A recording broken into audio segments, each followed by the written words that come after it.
मराठी साहित्याचा महामेळा राजधानी दिल्लीमध्ये आजपासून सुरू होणार आहे। 98व्या अखिल भारतीय साहित्य संमेलनाचं उद्घाटन आज दिल्लीत पंतप्रधानांच्या हस्ते होईल। तब्बल 7 दशकांनंतर मराठी साहित्य संमेलन दिल्लीत होतंय।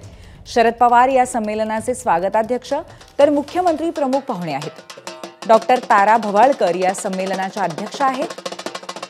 सरहद या संस्थेने संमेलनाचं आयोजन नवी दिल्लीत केलंय। आज दुपारी 3:30 वाजता दिल्लीमध्ये विज्ञान भवनात संमेलनाला सुरुवात होईल। 21 ते 23 फेब्रुवारी दरम्यान विविध साहित्यिक कार्यक्रम या संमेलनात होतील। या संमेलनासाठी 2 कोटींचा अतिरिक्त निधी राज्य सरकारने मंजूर केलेला आहे। साहित्य संमेलनासाठी राज्य सरकार दरवर्षी 2 कोटींचं अर्थसहाय्य करतं, मात्र दिल्लीतील खर्च लक्षात घेऊन अधिक निधीची महामंडळाची मागणी पूर्ण करण्यात आली आहे।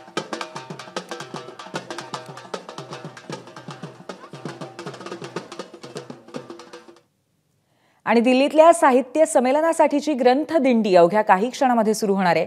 ग्रंथदिंडीसाठी दिल्लीमध्ये मराठी जनांचा प्रचंड उत्साह पाहायला मिळतोय। पारंपरिक वेशभूषेत ग्रंथदिंडी काढत राजधानीत मराठीचा गौरव केला जाईल।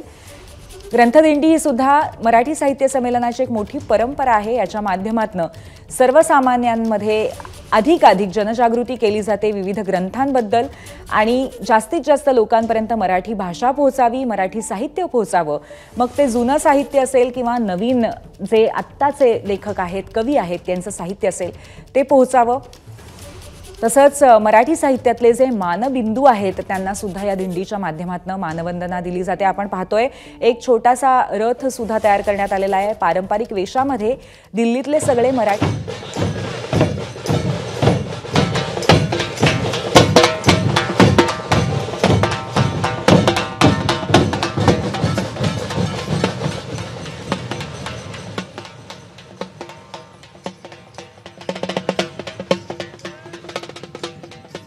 ढोल ताशाचा गजर आणि त्याचबरोबर कुठेतरी आपल्याला पाहायला मिळतोय वासुदेव, कुठे कोळी वेशामध्ये नटलेल्या तरुणी आहेत, कुठे पारंपरिक नऊवारी साडी नेसलेल्या तरुणी आहेत।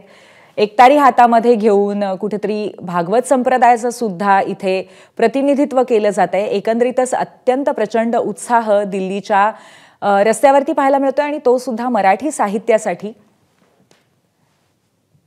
सरस्वती देवीचं प्रतीक असलेली वीणा आणि त्याचबरोबर विविध ग्रंथ इथे अप्रतिमरित्या मांडण्यात आलेले आहेत आणि मराठीचा ज्या भाषेला आता अभिजात भाषेचा दर्जा मिळालेला आहे तिचा गौरव आज राजधानी दिल्लीमध्ये होतोय अत्यंत जल्लोषामध्ये आणि भव्य दिव्य स्वरूपात। पंतप्रधान नरेंद्र मोदींच्या हस्ते आज 98व्या मराठी साहित्य संमेलनाचं उद्घाटन होणार आहे। नेते शरद पवार हे स्वागताध्यक्ष आहेत आणि त्याचबरोबर प्रमुख पाहुणे असणार आहेत राज्याचे मुख्यमंत्री देवेंद्र फडणवीस।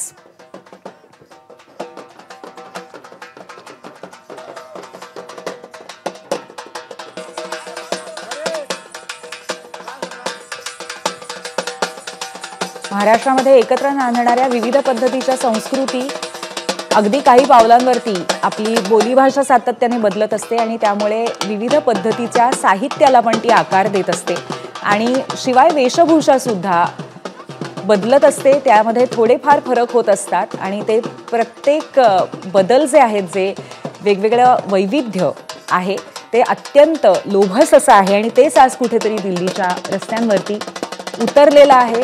अतिशय जल्लोषामध्ये भाषेचा गौरव केला जातोय, मराठी भाषेला साजरं केलं जातंय।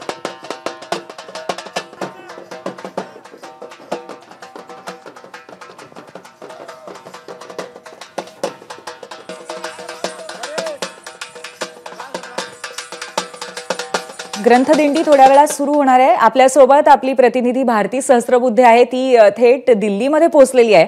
भारती, जबरदस्त उत्साह पाहायला मिळतोय दिल्लीच्या रस्त्यांवरती आणि त्यानंतर ग्रंथदिंडीची परंपरा सुद्धा आता अवतरणार आहे दिल्लीच्या रस्त्यांवर। तर कशा पद्धतीचा कार्यक्रम असेल, कोण कोण सहभागी होतंय? पूर्वी मला खरं तर तुझं बोलणंही ऐकू येत नाहीये, इतका उत्साह, इतका आपल्या वाद्यांचा आवाज इथे आहे। समोर ढोल पथक आहे, इथे लेझिम पथक आहे, चित्ररथ आहे आणि महाराष्ट्राची संस्कृती दाखवणाऱ्या या चित्ररथाच्या माध्यमातून दिल्लीकरांना आज महाराष्ट्राची संस्कृती दाखवली जाते। ही दिंडी रीतसर आता सुरू झालेली आहे।